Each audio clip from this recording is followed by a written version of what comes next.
Bonjour à tous, bonjour à toutes. Bonsoir à tous, bonsoir à toutes. Bienvenue sur votre chaîne YouTube Zeble Congo Collectif, la chaîne parrainée par notre association ALR, Agir pour la libération de la RDC.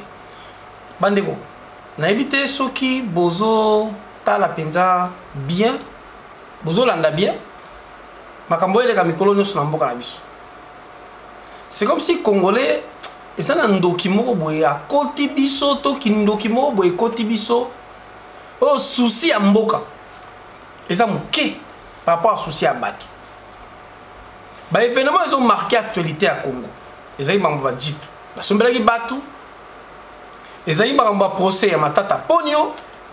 Un procès ba lever humilité te. A samba te. Innocenté faute de preuves ou insuffisance de preuves. Débat congolité bandé bandaki. Au lieu de la débat pour sauver la nation par rapport à la danger, à l'agression et à l'occupation, c'est comme si le débat on donné bat bazo récupérer ils ont visé moi batu moko et bibino so bozo mona bande nyonso o bazala na ensemble ya Moïse Katumbi autant ba komba ba monter basé deli ba on dirait mon consulat ba montaza visé. Donc, soit il y a visé, bon, soit congolais, soit il y a Mobimbaté, soit il y a Ndambu, mais il n'y a pas de moitié congolais, de demi-congolais. Même si vous n'êtes pas congolais d'origine, et soit tu as obtenu légalement la citoyenneté congolaise ou ça congolais. Mais s'il faut protéger ma poste régalée, on est comme Makamboussou Yamibeko. Et comme il trouble entre les katumbistes et les tshisekedistes. Mais dans mon idée que il y a trouble entre Moïse Katumbi et Félix Tshisekedi baomi balé. Bande oui pas politicien congolais par rapport à politicien moussa moki. Classe politique à l'élo. Oh bah comme si les jeunes locaux esclaves na bango. Balandara bango, babetara bajalelo, ba journaliste ba comment ba chantre na bango ba simba ba 1000 balles.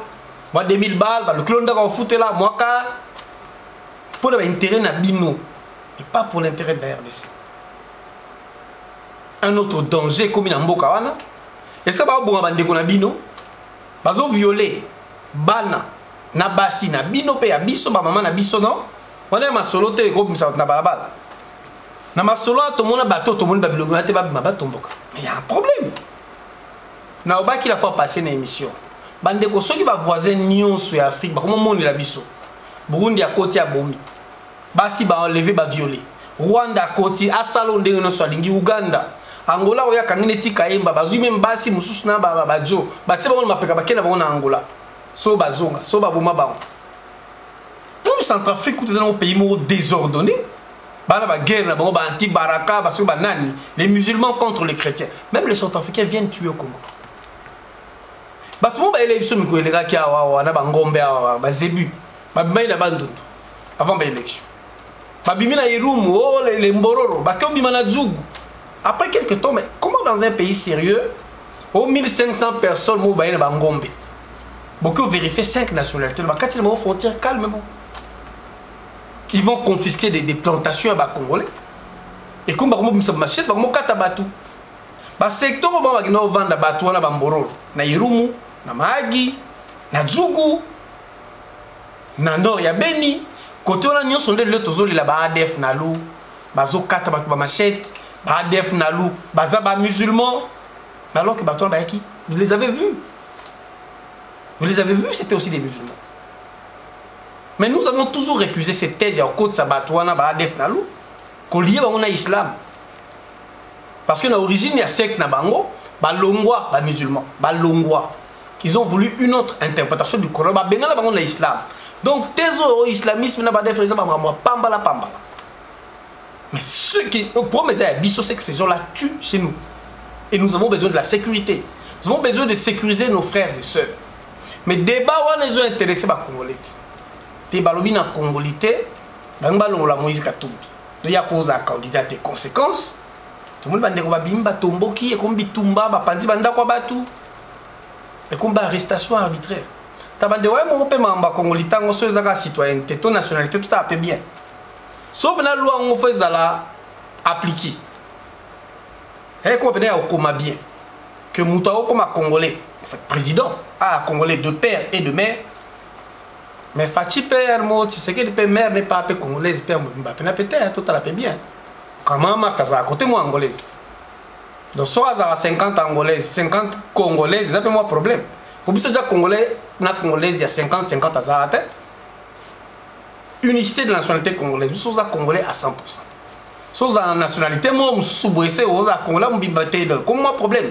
Donc, si on tenir loi, on peut en dégoûter, on peut chichiper 2020 on a candidaté. Mais restons sérieux. Restons sérieux, chers amis. Des questions d'intérêt général. Oh, ma ramené tout le monde. Des guerres de personnes.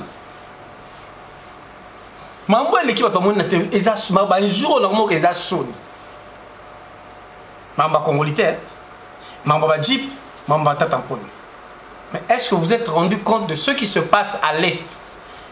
Et à la Nord Kivu, et à la province orientale, et surtout depuis le début du mois de juin à Minembwe et aux alentours de Minembwe. Minembwe est à feu et à sang. Personne n'en parle. Mais d'autant que le rapport il y a ONU, on dit qu'il y a urgence, non seulement à Minembwe, aux alentours de Minembwe, donc Minembwe jusqu'à Mikenge. Entrée à Minembwe, donc au plateau de Fizi, des groupes armés se multiplient. Donc en fait, Congo comme il y a Tshisekedi, Félix, pour t'attendre à tirer le Congo, tout le babongo, pour Congo comme la famille Tshisekedi, Congo comme il y a Katumbi, Congo comme il y a Kabila, Joseph Kabila, Congo comme il y a Martin Fayulu, Muzito, Bemba, Mwanda Mbouya, Kamere. Donc ce groupe de gens là, donc ce groupe de gens là, ils peuvent décider sur nous, Congolais, ça on a biso mité la bango lingi. Donc so babi gauche, gauche, parce que les esclaves là on fait balanda bango. So babi droite, droite. Et ces gens là, bamba biso n'importe quelle loi. Et la jeunesse congolaise, on espérer pour le changement. Donc, les jeunes y a Congo, la trouble pour na Katumbi, pour na Félix Tshisekedi, pour na Martin Fayulu, mais pas pour la RDC. N'habiter la Tchèbaronos na sac moko. Mais l'intérêt général de la RDC doit primer pour la détermination de tout le monde. Je dis bien de tout le monde. Nous s'attarder dans le dossier à Mamamba Katumbi. Pourquoi nous s'attarder? Les politiciens congolais ont deux défauts, deux vices. Depuis classe politique, pour eux, Ezali, la kleptomanie et l'obsession sexuelle. Et ça, qui mouille les politiciens congolais comme maladive. Donc, il y a l'État comme si mon toit kengela ka bangoté. Donc, c'est comme si mon ozo msongo na poche na yeto la poche à tata na yena maman na. La fois passée là-bas, tambon ya tata na maman na yo, sozo la bandeko, même bandeko ba contrôler yo. Et deuxième chose, bouta la combien de vidéos tous yeux ba sexte pas. Il y a politicien congolais, ba gouverneur, ba vice-gouverneur, ba ministre. Ba mitakala ba tout le monde de la télévision. Allez, bien sûr, on a moto sous Dio Mindongala, donc yépe, ma camomona au sein, on a vu nous quand on a mineur. J'intègre dans les préliminaires, bouffon. C'est des choses comme ça que vous allez venir nous dire. Et nous pensons, toujours l'exabaton, on a vu sur le Macambouane. Il faut une autre moralité. La RDC mérite mieux. Pour ça, 100 jours, Bimbo. 15 millions, on va détourner au COP. C'est pour ça, ma tante a pour les amis.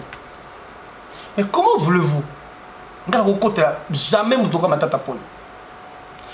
Bolingi bo funda moto aibi mbongo. Il y a deux dossiers. Dossier à Bukangalonzo. Bazo évalué on a 250 millions. Mais bandeko eba mbongo e bimaka na mboka na biso so boyoki. Boyoki na mawa. 250 millions. Donc oyo ya Bukangalonzo. Misale sali e monanité. Ba tracteur yakala e kufa. Biloko balona ki bomona ki on a la télévision et mon anité c'est population au Koufanzal. Mais entre temps, Tokyo a ligne à crédit à 1 milliard 500 millions. na FMI, mais après ça son ndam ba avancer biso 216 millions. Pour tous en angoté. 216 millions. Mais Matata Ponyo a détourné qui 250 millions. Donc, tous en ambongo plus que autres que le défa, autres là. Mais ben, de réfléchir là.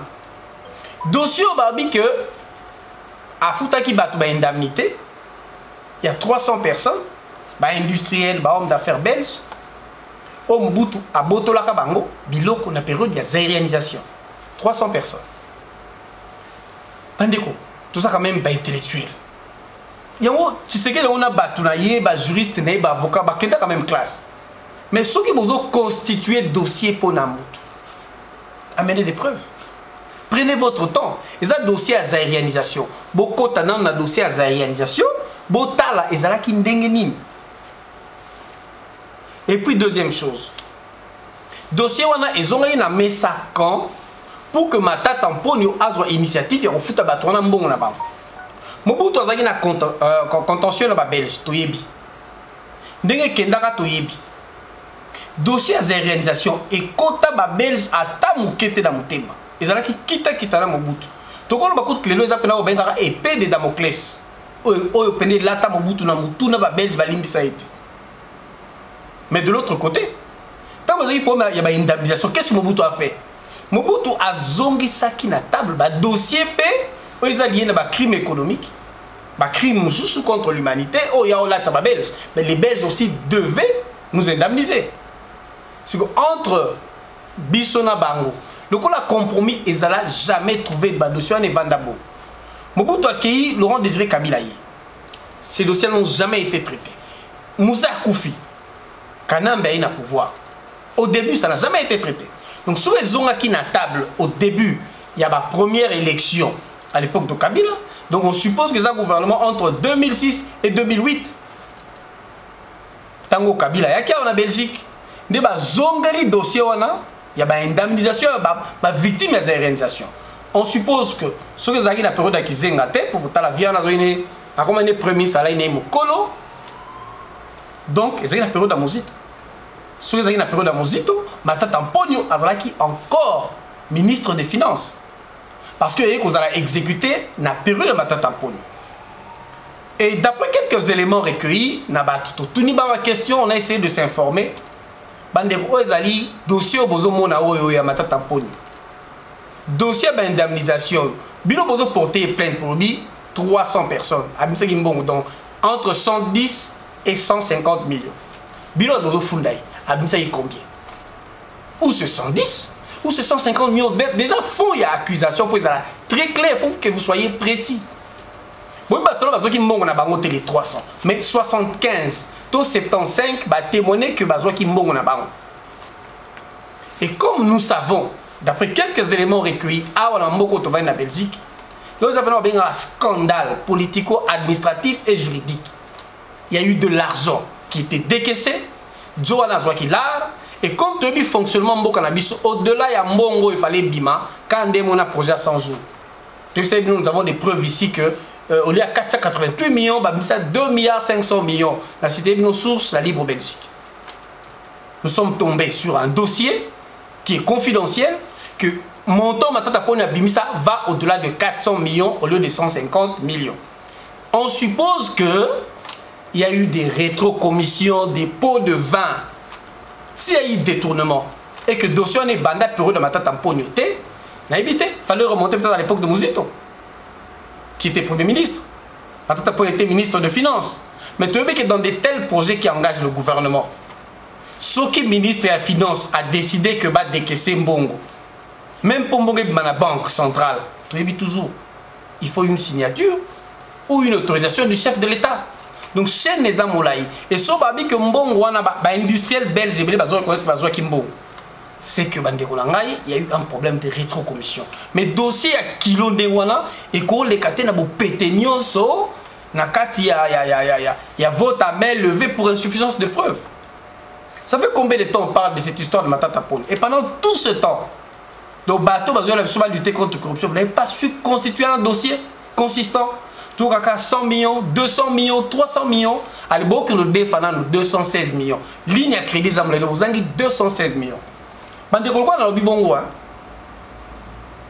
avec un peu de nervosité, tant que tu défends 216 millions, 200 millions, n'évitez soro. Mais au fait, ceux qui battent Kabila, qui nous à ma bé. Ceux Kabila qui nous à ma bende tol pas à Rwandais. C'était un tricheur.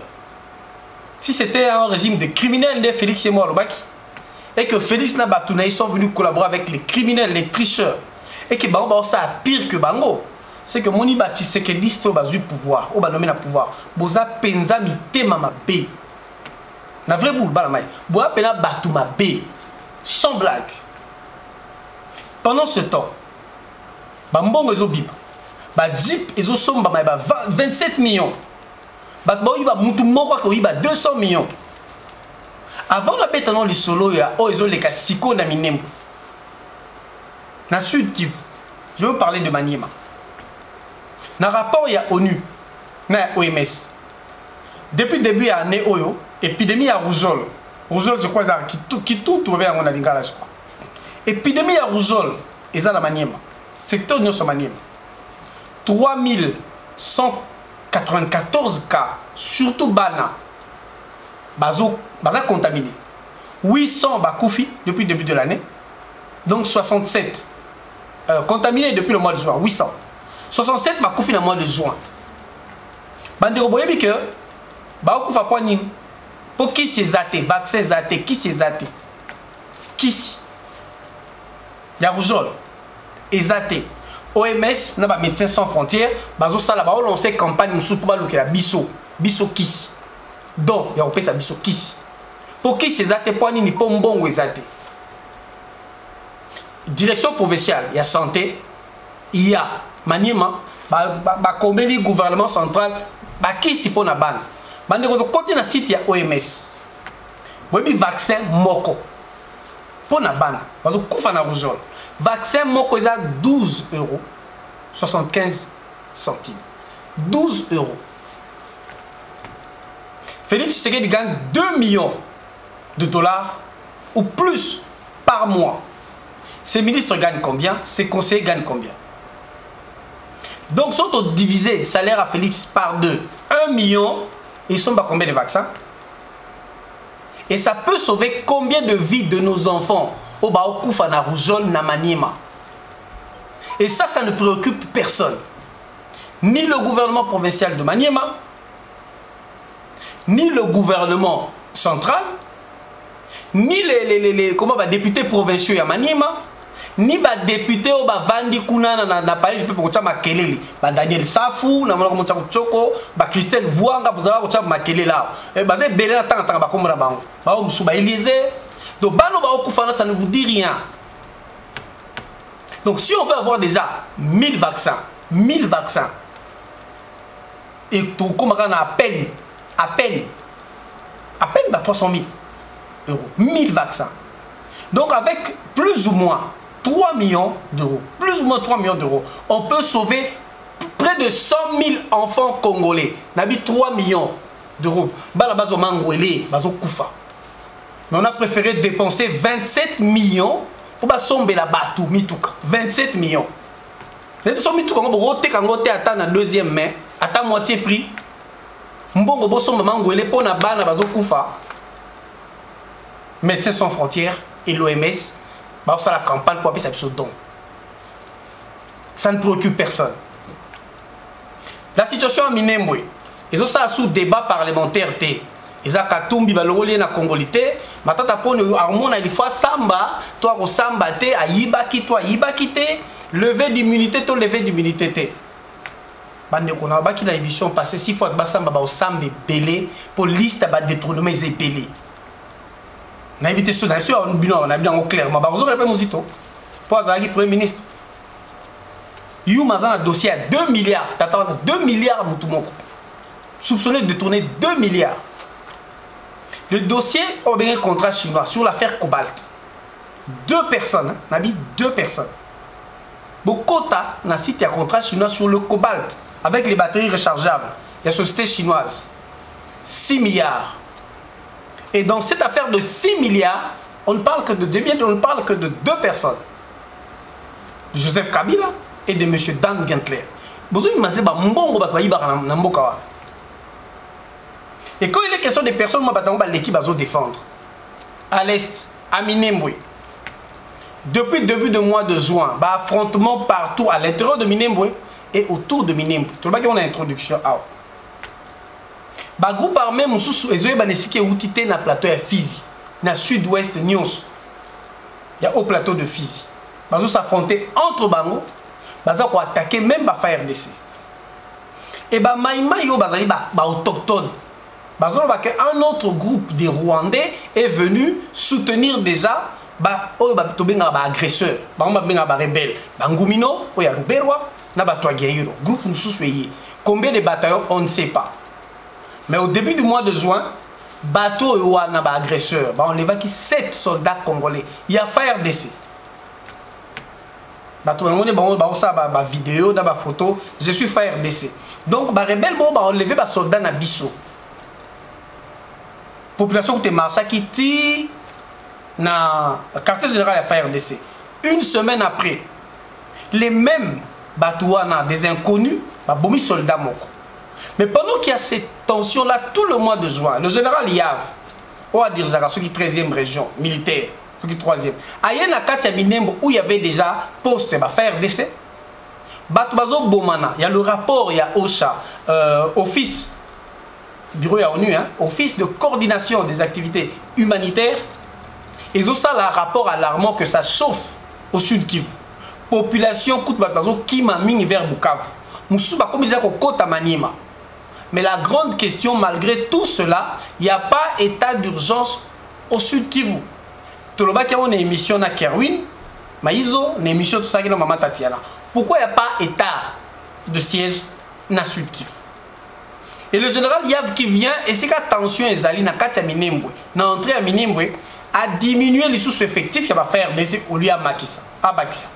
Conséquence, attaquer les soldats à faire des na Babanyamulenge. Ils ont tué 5 soldats congolais. Donc, on a un état de siège. Dans le Nord Kivu, dans la province orientale, on tue nos FARDC. On tue nos soldats dans le Sud Kivu. Et les bateaux à Bombango et Yebani, ils ont la presse union internationale. Ce sont les Banyamulenge, les Ngumino et les Touaguinaïro. Que dit le gouvernement congolais? Que dit l'état-major congolais? Est-ce que l'équipe va presque là? Et puis comment un général congolais va diminuer l'effectif tant qu'il y a pessimé qu'on va bomber les soldats na biso? Et puis bah batikala qui et belé ba kimi ba tiki ba munitions. Et ces munitions ont été récupérées par les Banyamulenge na Minembwe. Bandeko, toujours là la marama Minembwe. Tu rappelles bien que la kaka biso la conférence a Minembwe est un peu un peu isolé. Pas par rapport à biso parce que biso est en Congo. Ils ont plus de na Burundi, mais pour na Bango, au Bambenga Banyamulenge. Si vous avez Moussikate, Moulenge est à plus de 100 km. Ils avaient dit progressivement, à partir de Minembwe, ils vont ceinturer, sécuriser. Minembwe, ils vont récupérer plateau Nyonso. Au plateau Nyonso, il y a Fizi, jusqu'à Uvira, Bakozwa Yango. Baloba qui a une conférence, ça leur permettrait à pousser plus pembeni à Rwanda et de créer couloir par rapport à renfort à Rwanda. Donc, bazo benga na ba soldats congolais, je répète, nakati ya Minembwe. Silence radio. Na ya gouvernement. Bon, président Abna yebi na été. Pour y aller na kakate. Même tout ce que je dis là, et on ne sait pas quelle solution il va prendre. Alors ça, sur l'état des sièges, c'est rien à Sud Kivu. Pendant que comme on se déplace, on dit que Kima, Batbazola Alibanda, soit dans la Alibanda Belé, épidémie, et donc, situation d'urgence, c'est comme peine Sud Kivu. Est-ce que c'est le moment de voir que Bato Baza va députer, que Bato va défendre le peuple congolais, Baza va l'obélir à peuple, ils vont parler de Makambo ya Bato, ils vont parler de Katumbi, des jeunes qui se disent qu'ils aiment le Congo, ils vont parler de Matata Pogno. Quand on a histoire, tout le monde est bandé comme Bima qui pose la colobake, faut bâtir la caméra.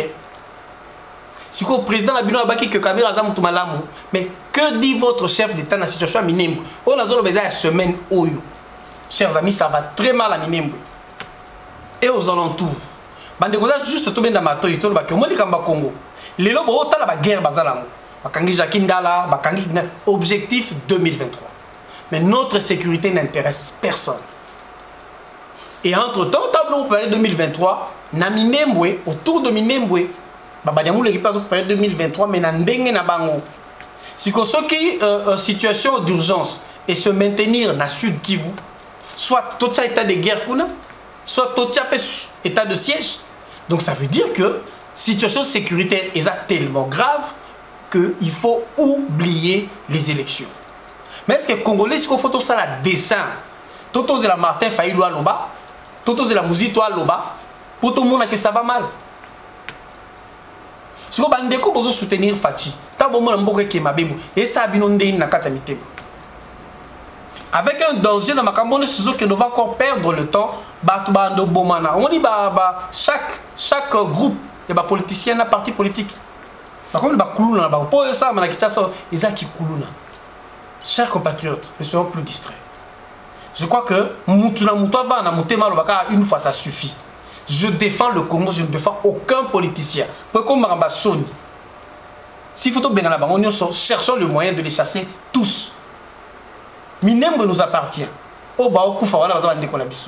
Et cette situation d'urgence, il y a une épidémie, il y a tu es obligé, ne fût-ce que les députés, tu es obligé de trouver solution. Puisqu'il y a l'argent à détourner, c'est qu'il y a aussi l'argent pour sauver des vies. Et le territoire de cette guerre, et c'est par là qu'on va chuter. Vous voyez, Bandeko, Mundele Mokaza responsable, il y a PAM, Programme Alimentaire Mondial. En 2008, il a tourné en Afrique. À l'écart à l'Est à Congo. Non seulement les minéraux, terre arable. Nous avons des fertile au Congo. À tirer à conclusion, comme on dit Alexandre Ziegler, à l'Ouape na programme on a PAM. À l'Obakiboui, chaque enfant qui meurt de faim en RDC est un enfant assassiné. Je répète, chaque enfant qui meurt de faim en RDC est un enfant assassiné. D'ailleurs, à l'Ouape na PAM, l'insécurité à l'est de la RDC est d'abord voulue par les politiciens congolais. N'a pas officier d'habitude, ça les arrange. Très chers compatriotes, toujours c'est la 2023 dans l'insécurité totale. Toujours Koufanzala. Na et pas yamboka ya fatigue dans la province taille. Ba ko fa na malnutrition, c'est pas ba liya babé, mais famille n'est pas ba ko fa na nzala. Et pendant ce temps on applaudit Fati Béton.